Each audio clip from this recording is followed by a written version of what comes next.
Welcome back, everyone, for another deep dive. This time, we're taking a look back at a book that really shook things up. Oh, yeah. When it first hit the shelves back in 2004. Ben Shapiro's Brainwashed: How Universities Indoctrinate America's Youth. I remember when this one came out. So we're going to dive into this and see if its arguments still hold water today. That's good. So picture this. You know, you're stepping onto a college campus, expecting those open discussions you hear so much about. Right. Diverse viewpoints, the whole deal. Yeah. And then, bam, you're hit with a single dominant narrative. Interesting. Well, that's the experience Shapiro describes in Brainwashed. I see. Oh, and did I mention that he was only 20 years old? Wow, 20 years old. A student at UCLA when he wrote this. That's pretty young. Yeah, a real firebrand. He was already making waves back then, too. Oh, absolutely. As a conservative voice. I mean, he was writing for the student newspaper, the Daily Bruin, Right. and even getting syndicated national. So this book isn't just some, ivory tower critique. Yeah. This is coming from someone who's right there in the thick of it. On the ground. The college experience. Exactly. It's like we're getting a front row seat Uh-huh. to the ideological battles that he was witnessing firsthand. Really puts you right there. So buckle up, everybody, because today we're unpacking Shapiro's key arguments. Okay. We're going to explore his examples. Gotcha. And see how this book might still resonate with you even almost 2 decades later. Let's do it. All right, let's dive right into that first chapter. Okay. The leftist professoriate. All right, so here Shapiro lays out his central argument. Okay. Universities are dominated by leftist professors who are actively pushing their ideology onto students. Bold statement. Right out of the gate. Yeah. And to back this up, he cites a bunch of polls Uh-huh. that show that a huge majority of faculty, Okay. especially in the humanities and social sciences, lean left politically. Interesting. For example, one poll found that 84% 84%. of Ivy League professors and administrators voted for Al Gore in the 2000 election, Wow. compared to just 9% for George W. Bush. Okay, that's a pretty significant difference. It is. So is it just, personal political preference? Or does it actually spill over into the classroom? Good question. Well, Shapiro argues that it does. Okay. And he suggests that conservative professors often feel pressured to just stay silent. They don't want to rock the boat. Not at all. He even quotes a sociologist who compared revealing his own conservative leanings to admitting to child molestation. Whoa! That's how uncomfortable some professors feel Wow. about expressing non-leftist views in academia. Yeah, you can see how that would create a chilling effect Yeah, for sure. on open discourse. Absolutely. From there, Shapiro moves on to moral relativism and its consequences. Okay, so this is chapter 2. Exactly. What's he saying there? He argues that universities foster this environment of moral relativism. Moral relativism. Right, where there's no absolute right or wrong. And this, he believes, can lead to some dangerous consequences. Oh, I see. To illustrate this point, he brings in some pretty shocking examples. Like what? Well, one is a Harvard professor downplaying President Clinton's perjury Oh, yeah? by saying there are no absolutes in our moral precepts. Then he cites a Princeton professor Okay. who equates newborns to animals, What? arguing for the right to kill disabled infants. That's heavy. And even more controversially, he highlights a Stanford professor comparing the Holocaust to the atomic bombing of Japan. Wow, those are some pretty extreme examples. Yeah. And Shapiro argues that these aren't just, isolated incidents. Yeah, so he's saying that this kind of moral ambiguity can actually create a dangerous environment Yeah, exactly. where students lack clear guidance on ethical matters. Exactly. All right, moving on to chapter 3, economic indoctrination, capitalism under fire. Okay, what's he got to say about economics? Well, here, Shapiro argues that universities demonize capitalism as inherently exploitative and responsible for economic inequality. Interesting. He criticizes professors for constantly attacking things like tax cuts, claiming they only benefit the rich and ignore the potential benefits that trickle down to lower classes. I see. He shares a pretty interesting anecdote from his own economics class. Oh, yeah. What happened? So when his professor was arguing that tax cuts only help the wealthy, Okay. Shapiro countered with, if the wealthiest segment of the population has no money, who gives the poor their jobs? It's a good question. It is. It really cuts to the core of his argument that universities often present a very one-sided view of economics. So he's suggesting that they focus too much on the flaws of free markets and not enough on their potential benefits. Exactly. In chapter 4, Shapiro continues this theme of bias, Okay. but shifts focus to media bias, the liberal lens. He argues that universities perpetuate this myth of a neutral media while simultaneously denouncing conservative outlets Right. like Fox News and the Wall Street Journal. Interesting. He then points to examples of what he considers biased reporting from mainstream sources, Okay. highlighting the use of loaded language and selective framing. Gotcha. So, can you give an example? Sure, he critiques an ABC News headline that implied an unprovoked Israeli attack on Gaza when the target was actually a Hamas terrorist leader. So he's not just arguing against bias. Right. He's pointing out what he sees as a double standard when it comes to how different media outlets are perceived and treated within universities. And he suggests that instead of teaching students to critically evaluate all media, universities reinforce the notion that some sources are inherently trustworthy, while others aren't. Which prevents students from developing a nuanced understanding Right. of media and the role of bias. Exactly. Now, shifting gears to social issues in Chapter 5. Social issues. Shapiro tackles race, gender, and speech on campus. This should be good. He criticizes universities for perpetuating racial tensions by promoting what he sees as a narrative of white oppression and minority victimhood. One of his key criticisms is aimed at diversity goals in admissions. Diversity goals. He argues that they can lead to accepting underqualified minority students at the expense of more deserving candidates, regardless of their background. I see. He also expresses alarm over what he considers restrictive speech codes on campus, Speech codes. arguing that they stifle free speech and create a culture of hypersensitivity. Gotcha. He shares a personal anecdote about being marked wrong on a linguistics test for answering "it's I" instead of "it's me," Wait, really? highlighting what he perceives as the erosion of grammatical standards in the name of inclusivity.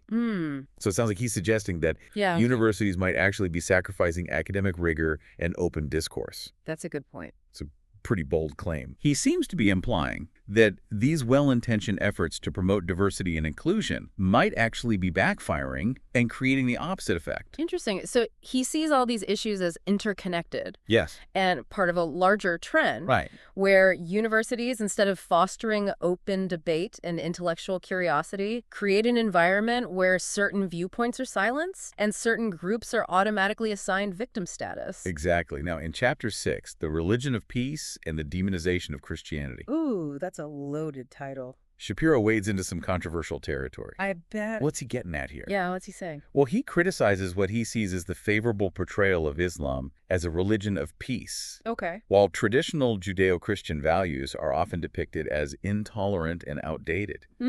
He highlights an example of a professor inviting an Islamic scholar Okay. who had previously advocated for jihad Whoa. to deliver a commencement address at a major university. So he's pointing to what he perceives as a double standard Exactly. in how different religions were treated in academia. He suggests that there's a reluctance to critically engage with certain ideologies, Yeah. while others are readily criticized. That's his argument. That's precisely his argument.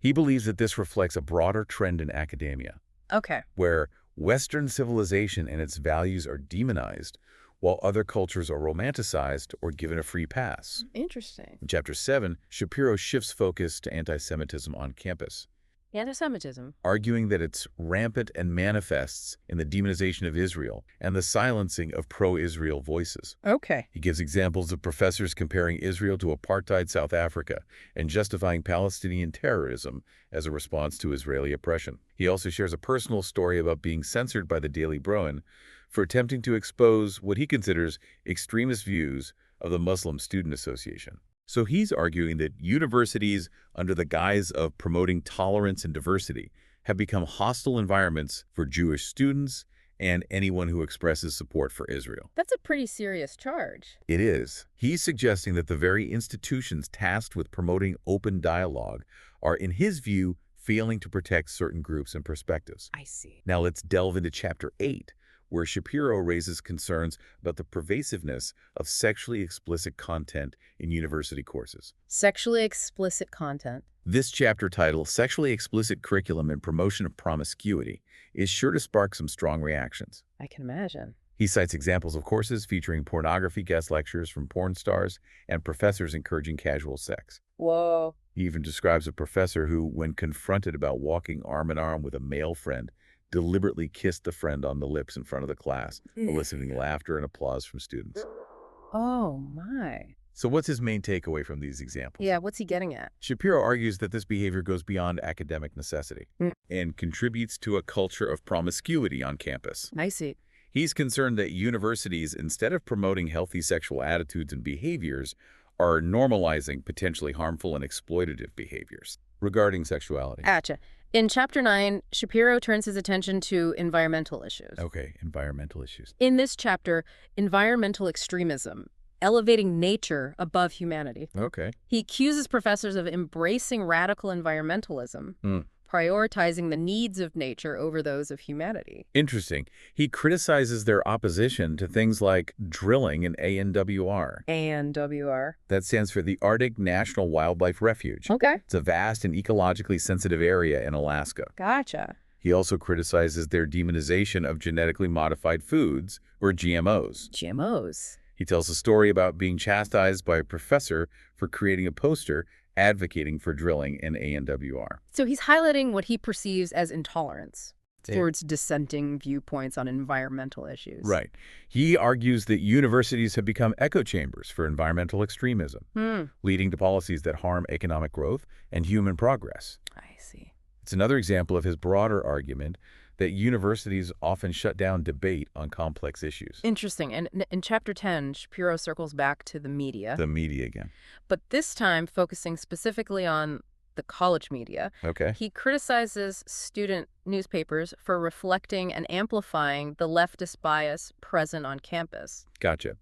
He points to examples of censorship against conservative viewpoints. Okay. The promotion of what he considers radical agendas, and the publication of sexually explicit content. I see. He again describes his own experience being censored by the Daily Bruin and their subsequent refusal to publish his nationally syndicated columns. It's a recurring theme. It is. He sees this as evidence that student newspapers, instead of being bastions of free speech and open inquiry, have often become mouthpieces for the dominant liberal ideology on campus. So he's not just talking about professors and administrators. Yep. He's saying that this bias extends to student-run publications as well. Exactly. That's a pretty significant claim. It is. And finally, in Chapter 11, student groups, lobbyists for radical agendas. Student groups. Shapiro examines the role of student groups in promoting what he sees as radical agendas on campus. Okay. He highlights groups like MECA, which stands for Movimiento Estudiantil Chicano de Aztlán. Got it. Chicano student organization that advocates for Chicano self-determination. Okay. He also highlights the Muslim Student Association and various LGBTQ organizations, criticizing their, in his view, extreme views and tactics. Interesting. He provides specific examples like Mecca's call for a violent reconquest of the southwestern United States. Wow. He also points to the Muslim Student Association's fundraising for organizations with alleged ties to terrorism. I see. So he's raising concerns about the influence and activities of certain student groups, particularly those that receive funding from universities. Makes sense. He argues that these groups often have an outsized influence on campus and create a climate of fear and intimidation for students who hold dissenting views. And he believes that universities have a responsibility to ensure that student groups are using their resources responsibly and not creating a hostile environment for others. That's a lot to unpack. Shapiro presents a wide range of examples and arguments to support his central thesis that universities are systematically indoctrinating students with leftist ideologies. It's a dense and controversial book for sure. Absolutely. Packed with strong opinions and vivid anecdotes. It certainly gets you thinking. But before we get too carried away, Right. we got to remember this was written back in 2004. Yeah, things have changed. So the question is, do Shapiro's arguments still hold up today? That's the big question. So let's dig into his final chapter, Okay. the solution, and see what he proposes to address this perceived indoctrination. All right, so what's the solution? Well, in this chapter, Shapiro lays out a multifaceted approach to combating what he sees as pervasive liberal bias in universities. Okay. But he doesn't advocate for, shutting down universities. Right. Or staging some kind of conservative takeover. Gotcha. Instead, he calls for a series of reforms. Okay, like what? Well, starting with greater transparency and accountability in hiring and promotion practices. So he's not saying to exclude liberal professors. Not at all. But rather to ensure a wider range of viewpoints are represented. Exactly. He believes that intellectual diversity is essential for a healthy academic environment. Makes sense. And that universities should actively seek out qualified professors from across the political spectrum. It's hard to have a genuine debate of ideas Right. if everyone in the room shares the same perspective. Absolutely. Exposing students to different viewpoints is crucial for developing those critical thinking skills. For sure. So what else does he propose? Well, Shapiro also advocates for creating independent centers or institutes within universities dedicated to promoting conservative thought and scholarship. Interesting. These centers could serve as hubs for conservative students and faculty, providing them with resources and a platform to share their ideas. It's like a space where conservative voices can flourish. Exactly. And contribute to the intellectual discourse on campus. Sounds like an interesting idea. It does. I wonder how that would play out in practice. Yeah, it would definitely be a bold experiment. For sure. He also calls for reforming speech codes, Speech codes. arguing that they should be scrapped or significantly loosened to allow for greater freedom of expression. So this brings up a crucial point. Yeah, While everyone should have the right to express themselves freely, universities also have a responsibility to create a safe and welcoming environment for all students. right. So how do we balance these sometimes conflicting goals? It's a tough question. It is the million-dollar question. Shapiro acknowledges this complexity, but argues that universities have gone too far in restricting speech, creating a culture of self-censorship and intellectual conformity. He believes that true intellectual freedom requires allowing the expression of even controversial or offensive ideas without fear of censorship or punishment. It's a delicate balance for sure. It is, and there's no easy answer. Yeah. But his point about self-censorship is an important one. Yeah. If people are afraid to speak their minds, how can we have a truly open and honest exchange of ideas? Exactly. And that's detrimental to the very purpose of higher education, Right. which should be to challenge assumptions and encourage critical thinking. Absolutely. Shapiro also advocates for reform in college media, College media. arguing that student newspapers should be more open to diverse viewpoints. Well, given his battles with the Daily Bruin, Right. it's no surprise he feels strongly about this. Not at all.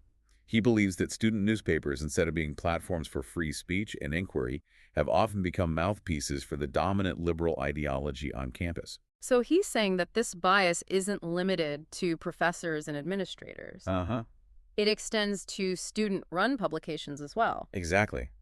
And finally, he calls for greater scrutiny of student groups, Student groups. particularly those that receive funding from universities. Okay. He argues that these groups should be held accountable for their activities and that universities should not support organizations that promote extremist or hateful ideologies. So essentially, he's saying that universities have a responsibility Yes. to ensure that student groups are using their resources responsibly and not creating a hostile or intimidating environment for others. Precisely. Now, we've explored Shapiro's arguments in depth, We have. but it's important to acknowledge that his book has received both praise and criticism. Right. Every book does. So what are some of the main criticisms leveled against Brainwashed? Well, one common criticism is that Shapiro oversimplifies the issue of liberal bias in academia. He paints a very black and white picture Yeah. that ignores the complexities and nuances of university life. Okay. Critics argue that he creates a straw man argument, exaggerating the problem to make his point. So they're saying that while bias might exist, Yeah. it's not as widespread or systematic as he suggests. Right. Are there other criticisms? There are. Some criticize his reliance on anecdotes and personal experiences, Okay. arguing that they're not representative of the broader academic landscape. I see. They point out that just because he had negative experiences with specific professors or student groups doesn't mean all universities are hotbeds of liberal indoctrination. Right. One person's experience doesn't necessarily reflect the reality for everyone. Exactly. Another criticism is directed at Shapiro's tone and style. His tone and style. Some find him too aggressive, dismissive, or even insulting to those who hold opposing viewpoints. Critics argue that this approach might alienate those who don't already agree with him, Yeah. making it less likely they'll engage with his arguments in a meaningful way. It's an interesting point about how the way we present arguments can impact their effectiveness. It really can. Now, on the other hand, the book has also received considerable praise. Okay, so what do people like about it? Well, many readers appreciate Shapiro's courage in speaking out against what they see as the liberal orthodoxy in higher education. They applaud his willingness to challenge prevailing assumptions and expose what they believe is a real problem. Gotcha. Readers also value his clear and concise writing style. He is known for his sharp wit Right. and his ability to articulate complex ideas in an accessible way. And finally, many readers, even those who might disagree with some of his specific arguments, find value in the broader questions he raises about academic freedom, intellectual diversity, and the purpose of higher education. Those are important questions for sure. They are, regardless of your political leanings. Absolutely. So nearly 2 decades after its publication, Brainwashed continues to spark debate and discussion. It's a book that people are still talking about. They are. And while the specific examples and context might feel dated at times, Yeah. the underlying questions about ideology bias and freedom of expression remain relevant today. I'm curious if Shapiro's own perspective on these issues has evolved at all, Yeah. or if it's remained consistent over the years. Good question. Perhaps he's revisited these topics in his later work. Exploring his more recent writings could provide valuable insights It would. into how his views have developed, whether he still stands by the arguments he made in Brainwashed. Yeah, it'd be really interesting to see how his thinking has changed over time. Yeah. Thinking about Shapiro's core arguments. I'm struck by how some of them seem even more relevant today than they were back in 2004. Oh, absolutely. When Shapiro wrote Brainwashed, concepts like safe spaces and trigger warnings were just starting to emerge. Right. Now they're pretty much commonplace on many campuses. Yeah, you see them everywhere. And this whole focus on protecting students from potentially offensive or upsetting ideas, it really aligns with his argument that universities are too focused on shielding students from opposing viewpoints. It's like they're trying to create this little bubble Yeah, a safe space. where everyone's comfortable, but maybe not necessarily challenged. Exactly. And then there's cancel culture, Oh, yeah, cancel culture. which has become a huge force, particularly on college campuses. It's everywhere. I mean, students and even faculty are facing backlash for expressing views that are deemed unacceptable Right. by the prevailing ideology. It's almost like Shapiro predicted this whole trend Yeah, towards silencing dissenting voices. it's pretty wild. And what about the whole emphasis on diversity, equity, and inclusion? DEI. Which, while admirable in many ways, Yeah. could be seen as contributing to the kind of identity politics that Shapiro criticizes. Right. He might argue that it's become less about fostering genuine intellectual diversity and more about promoting certain groups and ideologies potentially at the expense of others. So in a way, the developments over the past 2 decades could be seen as supporting some of Shapiro's claims. Yeah, in some ways. But haven't there also been counter trends Oh, that might challenge his views? Like what? Well, there's been a growing awareness of the importance of free speech and open debate in recent years. That's true. I mean, even some who lean left politically are pushing back against cancel culture and the stifling of dissenting viewpoints. Yeah, you see that more and more. There's a growing recognition that open discourse is essential for a healthy society, For sure. and that universities in particular should be places where diverse ideas are welcomed and debated. It's like the pendulum is starting to swing back Yeah. toward a greater appreciation for intellectual diversity. And there's also a growing movement within academia to address the issue of political bias. Really? Some universities are making efforts to recruit more conservative faculty and create a more ideologically balanced environment. That's good to hear. It suggests that there's at least some recognition of the problem and a willingness to find solutions. That's encouraging. Yeah. So maybe Shapiro's book, even with its very, polemical nature, Yeah. has actually contributed to some of these positive changes by raising awareness Right. and prompting a much-needed conversation about the role of ideology in higher education. I think that's a fair assessment, whether you agree with his conclusions or not. Right? Brainwash has undoubtedly had an impact on the national conversation about universities and their role in shaping young minds. It's definitely a book that continues to resonate, It does. even if the specific context has shifted over time. I think what makes this book so compelling even today is that it grapples with these fundamental questions Yeah. about the purpose of higher education. Like, what's it all about? Right? Is it to transmit knowledge, Okay. to promote critical thinking, to prepare students for the workforce, to foster social justice? Big question. They are huge questions, and there are no easy answers. No easy answer. But engaging in these discussions is crucial for ensuring that higher education remains a vibrant and vital force in society. I think that's a great point. It is. It's a great point to end on. Yeah. Whether you agree with Shapiro's conclusions or find them deeply flawed, Brainwashed is a book that challenges us to think critically about the ideas being shaped in our universities. It makes you think. It does.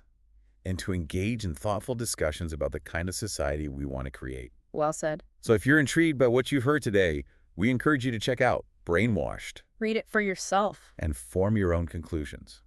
It's a book that will challenge you, provoke you, and hopefully get you thinking deeply about the role of education in shaping our world.